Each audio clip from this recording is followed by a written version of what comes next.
पूरी रातें हो जाएंगी हमें बयान करते हुए, लेकिन बड़ा दुख और बड़ा दर्द तो इस बात का हुआ कि जब मैं मगरिब के बाद कुल शरीफ के लिए गया तो यहाँ से लेकर वहाँ तक जहाँ तक मैं गया, दीवारों पर बड़े लोग बैठे थे। मैंने देखा पता नहीं क्यों बैठे हैं, हो सकता है इनका कोई अर्जेंट काम हो सकता है ये कोई परेशानी में हो बेचारे। और चौराहे पर और ज्यादा लोग नजर आए वहां मुझे, आगे को भी और लोग नजर आए मुझे। और माँ और बहनों की हालत तो ये थी कि वो ऐसा था बिल्कुल छज्जों पर और छतों पर कि कहीं ऊपर से नीचों को न गिर पाए। तब मुझे बाद में पता चला कि एक काम होने वाला है यहाँ जाते हुए कि जिसको कहा जाता है पंखों का निकलना। उसे हम देख रहे थे और उसके लिए हम जो है काफी टाइम पहले से वेलकम करने के लिए बैठे हैं। और प्रोग्राम में जहां अल्लाह और उसके रसूल का जिक्र होता है वहां बुलाने से नहीं आते, वहां पर बार बार इल्तिजाएं करने से नहीं आते। और वहां पहले से ऑलरेडी बैठे हैं कि कहीं जरा सी भी मिस्टेक या जरा सा भी पंखा हमसे छुप न जाए और रह न जाए, वरना हमें जो पता नहीं कितना सवाब उसमें हमने आपने समझा है। सही बात करने के लिए शैतान भी रोकेगा। देखो, हक बात को बोलने के लिए यजीदी रोकेंगे और हक बात को बोलने के लिए शैतान बार बार कहेगा कि ये बात तू मत कह। ये बात इनके समझ में जो है मतलब आती तो 2 साल से बराबर 10-10 दिन से तू चीख रहा था। सुन्नी देख रहे हैं क्या हो रहा है, अफगानपुर में गट्टे खेले जा रहे हैं और सुन्नी खेल रहे हैं। अगर आप किसी भी किताब में मुझे ये लिखकर दिखाकर बता दें या किसी भी सही आलिम से आप इस बात को करते हुए या हुक्म देते हुए बता दें तो फिर आप तो असर से पहले से बैठे थे यहाँ, मैं सुबह से बैठ जाऊंगा और उसका इंतजार करूंगा कि कब पंखा आएगा और मुझे उस पंखे का दीदार करना है। नमाज असर नहीं पढ़ी है, नमाज असर में बहुत कम लोग थे। अरे रोना तो तब आया जब कुल में हर दिन लोग जाते हैं, लेकिन इन पंखों की वजह से लोग कुल में नजर नहीं आए, सिर्फ बच्चे बच्चे नजर आए। देखने को मालूम करने से पता चला कुल से ज्यादा अजीज उन्हें ये पंखे हुए थे जो वो पंखे देख रहे थे। कुल उनके सामने कोई अहमियत नहीं रखता, वरना वो कुल में जाते पंखों को देखने के लिए यहाँ रोडों पर या चौराहों पर खड़े नहीं होते। ये हमारी हालत है। 10 दिन से हमने सुना क्या है, अमल कितनों ने कर दिखाया है। गत्ते खेलने बहुत लोग गए हैं, पंखों अक्सर ने देखा है, मातम बहुत लोग देख रहे हैं। और जो कुछ बचा कुचा रह गया है, जो कुछ हमारी तकरीर अब और ज्यादा अच्छी न लगेगी आपको, अब तक तो वैसे भी अच्छी ना, अब और ज्यादा बुरी लगेगी, क्योंकि ये बात बिल्कुल हमारे जो है खिलाफ हो रही है। जो बचा कुचा है वो ये है कि अल्लाह अकबर, मैंने आज सुना एक से क्या मेहंदी लाई जाती है, मेहंदियाँ, तो मैं ये क्या होता है कि मेहंदी लाई जाती है, उसके अंदर चिराग जलाया जाता है और फिर उसको कौन लेकर जा रहा है, मुसलमान की बेटी। कौन लेकर जाता है, मुसलमान की बहू। कौन लेकर जाता है, इसी सुन्नी की माँ। कौन लेकर जाता है, इसी अहले सुन्नत वल जमात के कहने वाले की बहन। कहाँ को, या तो करबला में जा रहा है या इमाम बाड़ो, जिसको ईमान बिगाड़ा कहा जाए तो इसमें कोई हरज नहीं है, वहां लेकर जाकर उसको रखा जा रहा है, वहां जाकर उसकी चूमा चाटी की जाती है, वहां जाकर वहां अल्लाह अकबर। अरे वो दिन दूर नहीं है कि इन्हीं जो है मतलब ताजियों पर, इन्हीं मेहंदियों पर, इन्हीं पंखों पर हम अपना ईमान खो बैठेंगे और इनको सजदा तक करेंगे और इनकी पूजा तक करेंगे। उस वक्त देख लेना आपका ईमान हाथ से निकल चुका होगा। आप मुसलमान कहने को 1000 बार कह सकते हैं, लेकिन कोई भी आपका ईमान राय के बराबर आपके दिल में नहीं रह सकता। जब आप दूसरे को जो है इस तरह इबादत को लायक समझे या इस तरह उसकी चूमा चाटी करें या उसकी ताजीम और तकरीम करें। कितने लोग हैं ताजीम करते खड़े होते हैं, पंखे आ रहे हैं, ताजीम के लिए खड़े हो रहे हैं, अलम निकल रहे हैं, ताजीम के लिए खड़े हो रहे हैं, मातम हो रहा है। पूरी पूरी रात खड़ा करवा लो, कोई परेशानी नहीं है। पूरी पूरी रात दिखवा लो, कोई परेशानी नहीं है। अरे कत्ते तो नौजवान वहां उम्र दराज खेलते हुए नजर आए। अल्लाहु अकबर। अरे उन लोगों की महफिलों में हमारे सुन्नी नजर आए, क्या वो तो हमारी महफिल में कभी नहीं आते? वो तो हमारे जुलूस में कभी नहीं आते? अरे वो तो हमारे किसी भी ऐसे जो है फंक्शन में हमें तो नजर नहीं आए, लेकिन हमारे लोग मजलिसों में नजर आते हैं। हमारे लोग अल्लाहु अकबर पंखों को देखते हुए नजर आते हैं। आज जरा वहाँ प्रोग्राम है, वरना जो है आज वाकई तो जो है अभी मैंने खाना नहीं खाया इसी वजह से, क्योंकि मैंने देखा यहाँ से लेकर वहां तक मैं कुल में नहीं जाने दिल कर रहा है, तो फिर कुल वाले की परेशानी के यहाँ नहीं आए। और पूरा रास्ता हत्ता के जो है दीवारों पर है, किसकी? कब्रिस्तानों की दीवारों पर इतने लोग खड़े हैं कि दीवार जो है गिर भी जाए तो कोई परेशानी नहीं। वहां अल्लाह अकबर औरतें, हमारी माँ और बहनें थी वो, और कोई नहीं थी, हम ही थे वो और कोई नहीं था। अब चाहे इस बात को हंसी में उड़ा दें या चाहे इस बात को जो है आप इस कान से सुनकर इस कान को निकाल दें, लेकिन ये जो काम आज आपने किया, इस काम को हमने जो किताबों में पढ़ा है वो इतना पढ़ा था कि यही 9 और 10 तारीख का दिन था कि जब इमाम हुसैन की शहादत के बाद उनके नेज़ों पर सरों को ले जाकर कूफे में घुमाया जा रहा था, तो वहां खड़े होकर देखने वाले और उसको खुशी के साथ देखने वाले हुसैनी नहीं थे, बल्कि वही कूफी, वही यजीदी लोग थे जिन्होंने इमाम हुसैन को धोखा दिया था, इमाम हुसैन के साथ गद्दारी की थी। अरे ये वही यजीदी हैं, अरे ये वही कूफी हैं जिन्होंने अली को भी शहीद किया, जिन्होंने इमाम हसन को जहर दिलवाया। सुनते नहीं हैं आप? अरे ये अली अली कहने वाले सुनते नहीं हैं आप? हजरत अली की शहादत कहाँ हुई है, कैसे हुई है और क्यों हुई है? इन्हीं यजीदियों ने, इन्हीं कूफियों ने इमाम अली मकाम के बाबा हजरत अली को शहीद किया, इन्हीं ने हजरत इमाम हसन को जहर दिलवाया, और इन्हीं लोगों ने इमाम हुसैन को बुलाकर गद्दारी कर कर, बेवफाई दिखाकर उनके साथ शामिल होकर उनकी शहादत के पूरे जिम्मेदार यही कूफी और यही यजीदी थे, जो पूरे काफिले को आते हुए देख रहे थे खड़े होकर और खुशियां मना रहे थे। आज वही काम हम कर रहे थे। फैसला आप पर है, हम हुसैनी हुए या फिर क्या हुए जो हम कहने नहीं चाहते।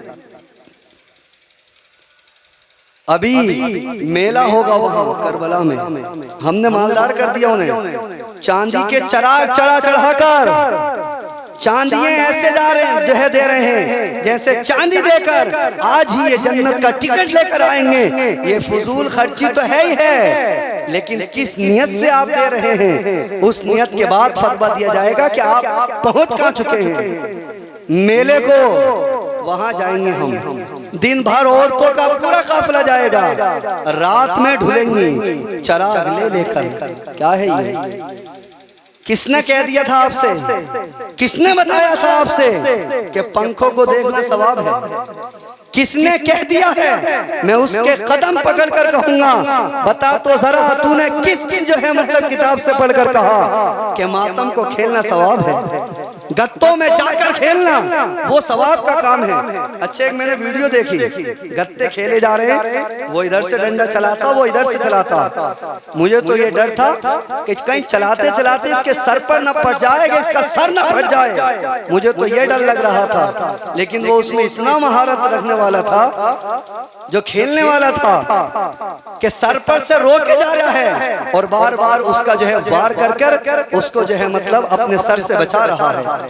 और मुझे डर लग रहा था देखते हुए, जो मैंने आज वीडियो देखी, कि कहीं यार इसके धोखे जो है मतलब धोखे से या फिसल कर इसके सर पर ना पड़ जाए और सर पर पड़कर इसका सर फट ना जाए और कहीं ये इसी उसमें मर ना जाए, मुझे इस बात का डर था। लेकिन वो तो बड़ी खुशी के साथ, फखर के साथ सीना चौड़ा कर कर कि इससे बड़ा सवाब मुहर्रम में कोई नहीं है, वो तो इस सोच के वो कर रहा था। मेरा और मैं अपनी बात को पूरा कर रहा हूँ, लिहाजा आज मुझे बहुत बड़ा दुख इस बात का ही है कि वो कौम जिसे 10 दिन जिसे समझाते रहे, जिससे कहते रहे कि गत्तों को देखना ये सवाब किसी किताब में नहीं लिखा है। और आज तो मैंने ये भी सुना, मैं अब तक तो ये समझता था ये बनाते वही लोग हैं, लेकिन समझ में आया पंखे सुन्नी बनाते हैं, सुन्नी ही पंखों को बनाते हैं, वो ही इनको घुमाते हैं और वो ही इनको लेकर जाते हैं। अब आप आपस में एक दूसरे को देख देख कर हंस रहे हैं, ये हंसना एक दूसरे को नहीं बल्कि खून के आंसू रोने का समय है, वक्त है। याद रख लेना इसी बात को और इसी मिंबर को, आपको भी दुनिया से जाना है और मुझे भी दुनिया से जाना है। मैदान महशर में वहाँ जो है पूरा दूध का दूध और पानी का पानी होगा, और तब जब पता चलेगा कि पंखे देखने का कितना बड़ा बवाल था, मातम को खेलने का या मातम को देखने का कितना बड़ा अजाब है। अरे मेरे नबी ने तो ये जो 10 मुहर्रम का रोजा है सुबह को, मेरे नबी ने इस रोजे को रखने से, एक रोजे को रखने से आपने बयान फरमाया कि हम एक रोजा नहीं रखेंगे बल्कि 2 रखेंगे, या तो 9-10 का या 10-11 का, इसलिए कि एक रोजा यहूदी पहले से रखते हैं, ईसाई पहले से रखते हैं। अगर हम भी एक रोजा रखने लगे तो फिर हम उनके जैसे हो जाएंगे, हमें उनसे मुशाबत हो जाएगी। इस वजह से हम उनसे मुशाबत नहीं रखते ताकि हम 2 रोजे रखें और उनकी खिलाफ वर्जी करें कि तुम एक रोजा रखते हो, लेकिन हम 2 रोजे रखकर इमाम हुसैन की बारगाह में खराज अकीदत पेश करते हैं। तो आप जरा बताएं, जिस नबी ने एक रोजा रखने से यूं मना फरमाया कहीं उनसे मुशाबत ना हो जाए, तो क्या वो नबी अगर उसके जमाने में इस बात का पता, इस बात का जो है जाहिर हुआ होता, यानी अगर उस जमाने पे पंखे निकलते या मातम होता या इस तरह से जो है उनकी मजलिसों में हमारे सुन्नियों का जाना होता, या फिर अभी घोड़ा निकलेगा, अभी घोड़ा निकलेगा, उसमें जो है हमारे मुसलमान सुन्नी कहलाने वाले उस घोड़े में ज्यादा नजर आएंगे। खुल्लम खुल्ला जो है बेहयाई का दौर नजर आ रहा है। मेले में आप कल देखना, कल रात को देखना, इस रात को देखना, और फिर हमारी माँ और बहन की हालत को देखना। या हम नहीं जिम्मेदार तो फिर कौन होगा? जी हक है या हम नहीं समझे तो फिर कौन समझेगा? आज जो लोग यहाँ कम नजर आ रहे हैं, वजह एक ही है कि वो भी आज किसी न किसी ऐसे कुराफाती काम में मसरूफ हैं कि जो इस दीनी जलसे में उन्हें आने की हिम्मत तक नहीं हुई है। बुरी लग रही है ना बहुत ज्यादा, लेकिन याद रख लेना मैंने एक ही बात कहा है बस, अब मेरे चीखने से कोई फायदा नहीं है, चिल्लाने से कोई असर नहीं हो रहा, पता चल चुका है। और चाहे मैं आपके पैर पकड़कर आपसे क्यों ना कहूं कि मान जाओ ये काम आप ना करो, तो मेरे सामने आप कह दें तो ये कोई बड़ी बात नहीं है। लेकिन फिर जैसे यहाँ से गए, क्या रे उनका तो काम है कहने का, हमें तो जो काम करना है वो करना है। लेकिन याद रख लेना जब क़यामत का दिन होगा, वहाँ नफ्सी नफ्सी के आलम में ना जो है इस बात का आपको जो है पता चला हो कि फिर जो है इन गलत कामों में और इन कुराफाती कामों का हमें वहां जाकर क्या मजा चखना पड़ेगा और क्या इसका बवाल उठाना पड़ेगा। वहां दूध का दूध और पानी का पानी हो जाएगा। यहाँ मत मानिए आप मेरी बात, मत अमल कीजिए बातों पर, लेकिन कब तक आखिर? आज मुझे यही बयान करना था कि यजीदियों ने, यजीद ने कितना बड़ा जुल्म ढाया था, लेकिन कब तक? 3 साल जो है 6 या 7 महीने उसकी हुकूमत रही, उसके बाद वो मर गया, सड़ गया। कब तक रहा? 3 साल तक। कितना बड़ा बवाल अपने ऊपर ले लिया था। अगर सही रास्ते पर चलता रहता तो होता क्या? कब तक देखेंगे पंखे हम? कब तक मातम देखेंगे? कब तक इन घोड़ों को और इन घोड़ियों को देखेंगे हम? जाना नहीं है, जाना है एक दिन। 2-3 साल से हम यहाँ हैं। कितने लोग ऐसे हैं जो इस दरमियान थे, आज नहीं है। क्या मालूम अगले साल मैं ना हूँ या आप में से कोई सा ना हो, कौन सा ना हो। याद रख लेना, देखें आप कितना देखेंगे। मैंने जो कहना था हमेशा से कहा है और कहता रहूंगा, चाहे इस कहने पर मुझे मतलब कहने पर कितनी ही क्यों ना सुननी पड़े या मुझे किसी का भी सामना क्यों ना करना पड़े, लेकिन जो हक बात है वो जरूर कहकर अपनी बात को पूरा करूंगा। वरना मेरा भी सवाल वहां होगा कि तुम तो मौलाना थे, तुम तो बता सकते थे, लेकिन मैं फिर इस बात को आपको ही गवाह बनाकर इस बात को कहा जाएगा। और अल्लाह की बारगाह में जब अदालत लगेगी ना, तो पूरी जिंदगी का नक्शा हमारे सामने होगा। कब किसने आपको क्या समझाया, कब किसने आपको क्या बताया, कब किसने आपको किस बात से रोका और किस बात से मना किया, फिर हमने वो काम किया या नहीं किया, ये पूरा नक्शा यूं होगा। फिर आप देखिए कैसे इनकार कर सकते हैं। जहां मुंह पर मोहर लगी होगी, हाथ और पैर गवाही देंगे।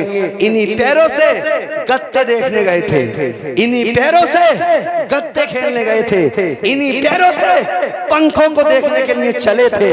अरे मैं तो ताज्जुब में था। बड़े बड़े मतलब जो आदमी मैंने कभी ना देखा, वो आज मैंने इस दीवार पे बैठा हुआ देखा।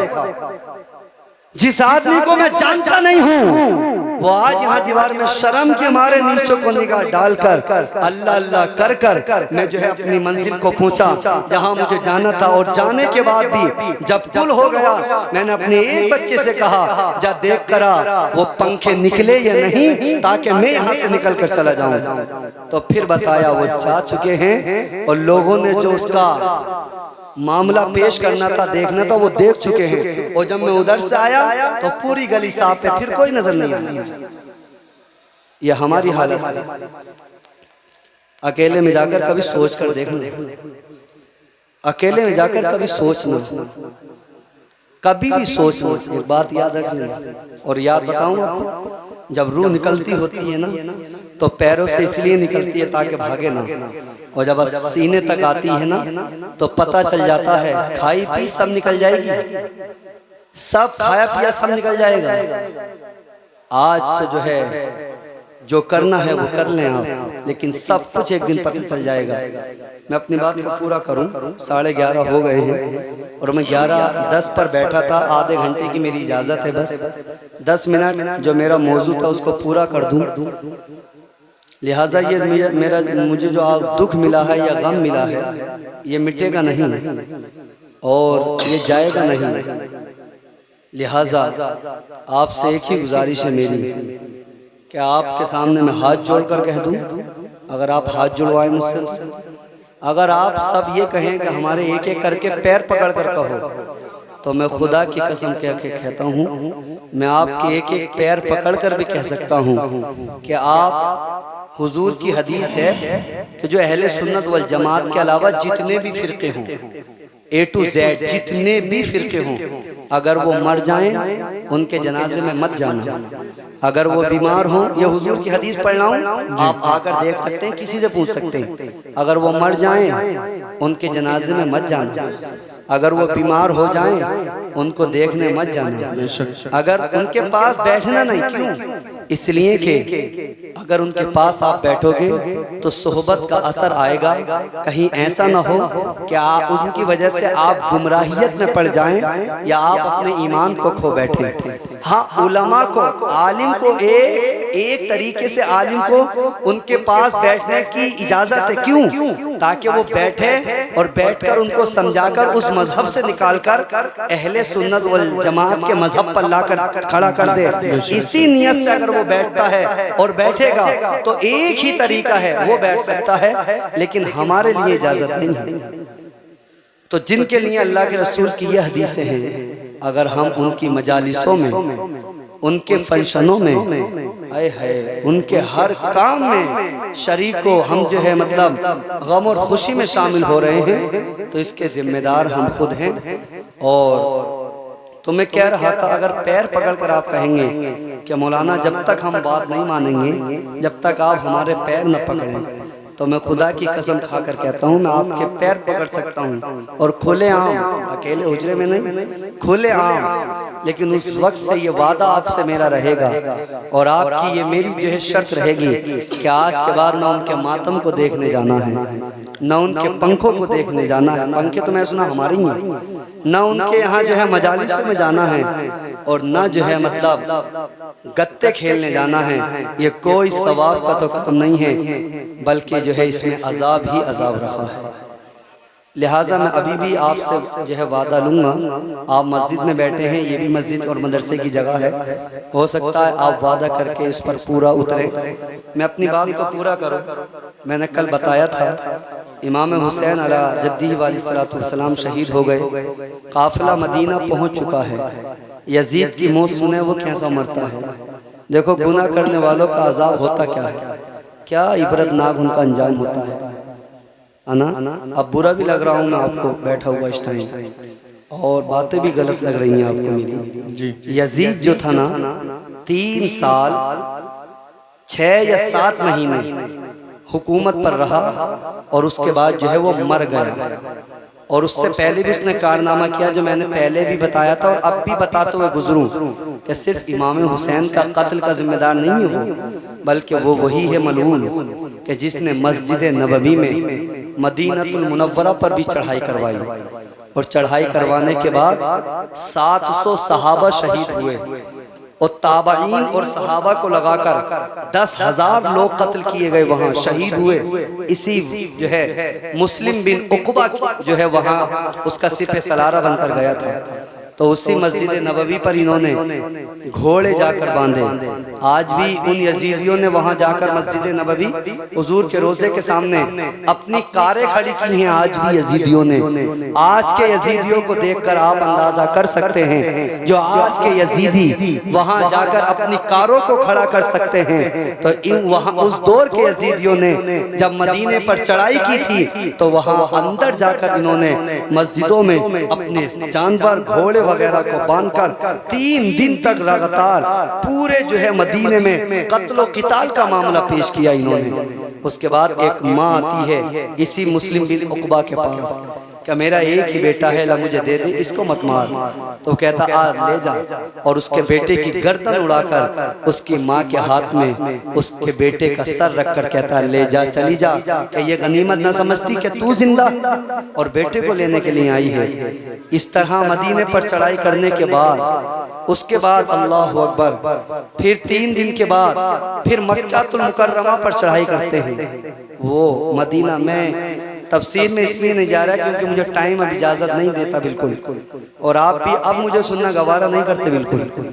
लिहाजा वो मक्कातुल मुकर्रमा जो हरम है, फिर उस मक्कातुल मुकर्रमा में जाकर जो है ये जो है चढ़ाई करते हैं। और चढ़ाई हजरत अब्दुल्ला बिन जुबैर वहाँ के गवर्नर हैं, आपने पूरा मुकाबला किया, काफी टाइम तक ये जंग चलती रही। तो इन्हीं यजीदियों ने मिनजनीक के जरिए एक जो है जगह पर मिनजनीकों को खड़ा कर कर वहां से पत्थरों को बरसाया।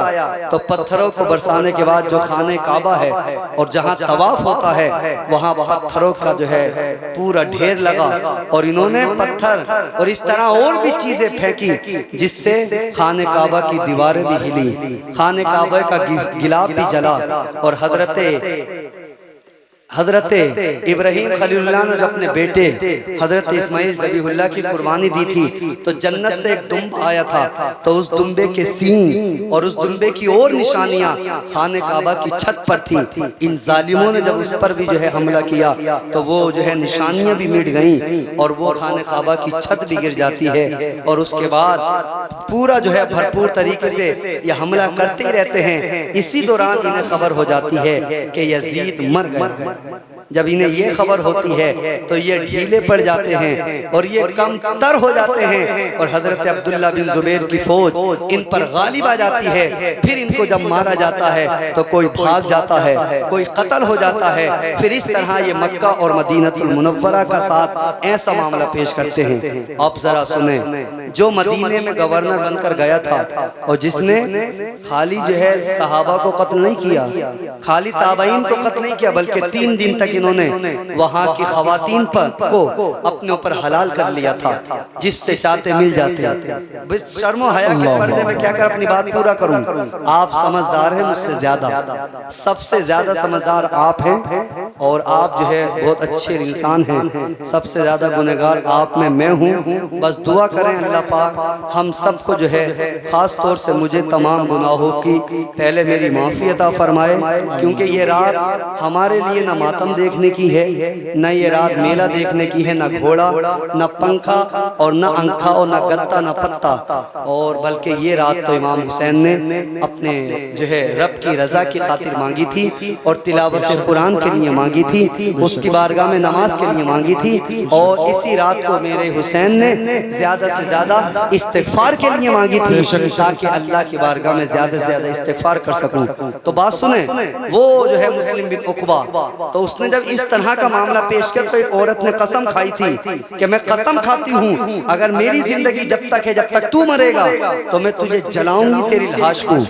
और यही हुआ। वो मदीने की चढ़ाई करने के बाद मक्का जा रहा था, रास्ते में ही उसका इंतकाल हो जाता है, उसे लोग वहीं दफना देते हैं। उसी खातून को पता चला वही गवर्नर जो ने मदीने पर चढ़ाई की थी वो मर गया। वो कुछ लोगों को लेकर जाती है उसके कब्र के पास, उसने अपनी कसम पूरी करनी है, उसे जो है हटाया मिट्टी को।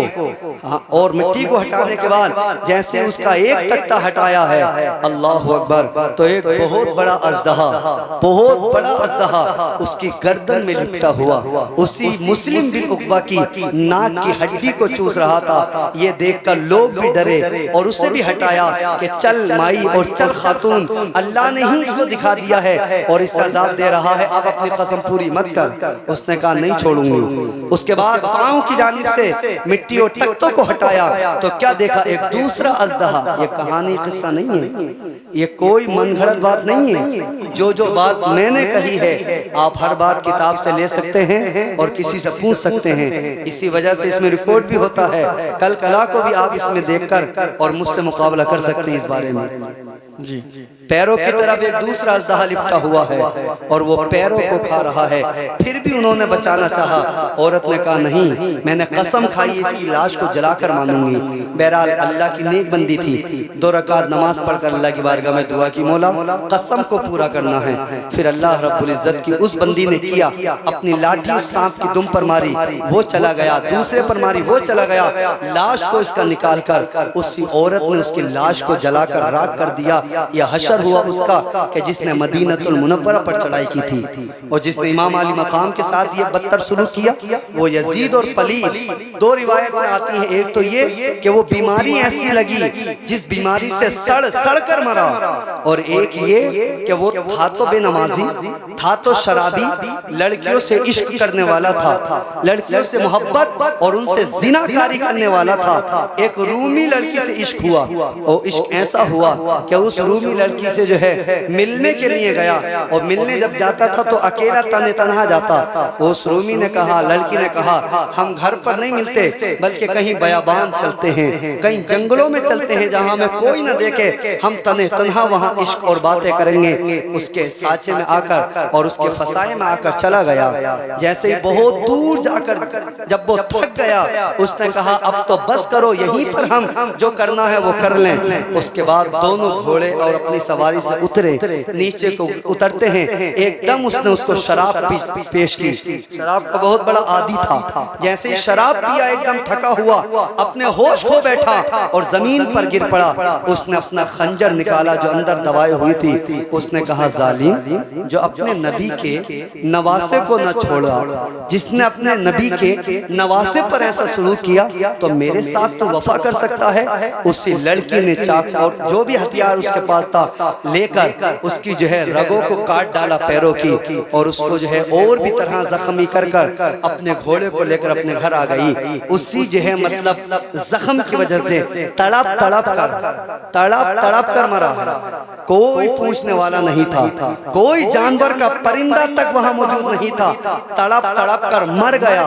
मरने के बाद उसके बाद जो है आपने देखा होगा, कुत्ते या जानवर जब जो है मतलब गोश्त को सुनकर आ जाते हैं, जैसे उसे मरा हुआ पाया उसकी बदबू फैलती है, तो दरिंदे और परिंदे और चरिंदे उसकी लाश पर आते हैं और वो उसे नोच नोच कर खाते हैं। ये एक हशर हुआ उस यजीद का।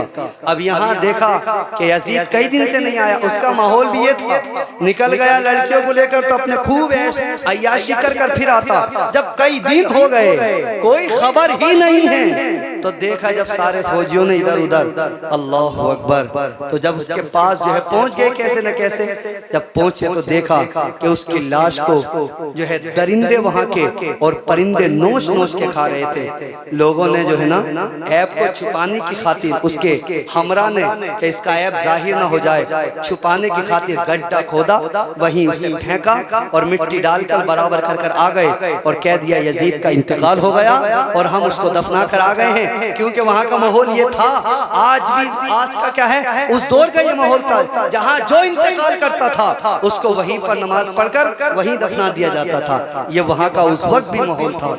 अल्लाह अकबर, जैसे उसे दफना दिया गया और यहाँ बात उड़ा दी गई कि अब उसका इंतकाल हो गया। ये यजीद का हशर हुआ। और उसके बाद मुख्तार हैं एक, वो जो है हुकूमत पर जब फाइज होते हैं, उन्होंने भी एक एक यजीदियों को जिन्होंने करबला में हिस्सा लिया था, हत्ता कि उन्होंने कब्रों से उसे निकाल निकाल कर उसको जो है सजा दी थी। और हर किसी को जो है एक एक को उन्होंने सजा दिलाकर कहा था, जिसने करबला में शिरकत भी की थी और इमाम हुसैन के कातिलों में हिस्सा भी लिया था, एक एक को उन्होंने नेस्त नाबूद कर दिया। ये इमाम आली मकाम के कातिलों का अंजाम होता है। अल्लाह पाक की बारगाह में दुआ करें हम सबको अमल खैर की तौफीक अता फरमाए। कब तक गुनाह करते रहेंगे, कब तक जुल्म करते रहेंगे अपने ऊपर। हम जुल्म किसी के ऊपर नहीं करते, ये नहीं कह रहा मैं आप औरों पर जुल्म कर रहे हैं, हम अपने ऊपर जुल्म कर रहे हैं इस तौर पर कि गुनाह कर कर कर अपने जिस्मों को, अपनी कब्रों को और अपनी हशर को हम बर्बाद कर रहे हैं। अपने उस पर जुल्म ना करें। अल्लाह पाक की बारगाह में दुआ है हम सबको अमल खैर की तौफीक अता फरमाए। एक बात और मैंने कही थी कि इमाम ज़ैनुल आबिदीन की भी सीरत पढ़ूंगा, लेकिन वो टाइम नहीं है। एक दो बातें उनकी कह दूं कि इमाम ज़ैनुल आबिदीन जो मौला हुसैन के एक बेटे बाकी रह गए थे, वो जंग में ना लड़ सके थे, वो मदीना आ गए, अपनी जिंदगी गुजारने लगे। काफी साल आपने जिंदगी गुजारी, लेकिन कभी भी उन्होंने मुस्कुराया तक नहीं, कभी भी हंसे तक नहीं, कभी भी ठंडा पानी ना पिया, कभी भी जो है। अगर यारो एक बात सुने, इसलिए मैं बयान कर रहा हूँ, अगर गत्ते या पंखा या घोड़ा घोड़ी या ये जो है जो काम A to Z हमारे यहाँ हो रहे हैं, अगर ये होने होते तो सबसे पहले और सबसे ज्यादा हक अगर कोई रखने वाला था तो उस दौर में इमाम हुसैन का बेटा, जिसको ज़ैनुल आबिदीन इमाम सज्जाद हजरत अली औसत कहा जाता है, अगर ये काम करने के लिए होते, ये ढोल कब बजे थे किसने बजाए मालूम है? कल भी ये बात रह गई, जब मुल्क के शाम में इमाम अली मकाम के सर को लाया गया था, तब यजीदियों ने इस ढोल को बजाया था, तब इन्होंने इस ढोल को पीटा था। एक सहाबी ने पूछा क्या, क्यों खुशी में ढोल पीट रहे हो? तो उन्होंने कहा था आज अमीरुल मोमिनीन कहा यजीद पलीद को, क्या अमीरुल मोमिनीन यजीद बिन मुआविया के दुश्मन को वो लोग कत्ल करके उनका सर ला रहे हैं, इस वजह से आज पूरे दरबार में खुशी का माहौल है, दावतें उड़ाई जा रही हैं और आज उनका इस्तकबाल खुशी के साथ किया जा रहा है। ये काम उन्होंने किया था, हमने नहीं किया। इमाम ज़ैनुल आबिदीन ने तो पूरी जिंदगी ना जो है इसका तसव्वुर तक न लाए वो कि ढोल भी बज सकता था। और एक कड़वी और सच्ची बात तो मैं ये कहूँ, मेरे यहाँ अगर किसी का इंतकाल हो जाए, मैं अपने ऊपर कह रहा हूँ ताकि आपको बुरी ना लगे और आप ज्यादा जो है मतलब ना इससे गुस्सा आए मेरे ऊपर, मेरे घर में अगर कोई मर जाए, किसी का इंतकाल हो जाए, तो मैं अपने बाप का अगर जो है इस तौर पर बेटा होकर साबित करूं कि इमाम हुसैन हुसैन और उनके घर वाले जब गए थे तो ढोल बजाते हैं, तो फिर जो तो इमाम हुसैन के मानने वाले हम हैं, तो हमारे घर में मैयत पड़ी है और कोई मरा पड़ा है, फिर हम ढोल बजा कर दिखाएं और मैं अगर ढोल वहां पर बजाऊं तो आप कहोगे वाकई मौलाना आप पक्के हुसैनी हो, इस वजह से कि आप मुहर्रम पर भी ढोल बजाते हो, क्योंकि इमाम हुसैन और उनके घर वाले वहां शहीद हुए थे और आज तुम्हारे घर में कोई मरा है, तो इस वजह से तुम अब भी ढोल बजा रहे हो।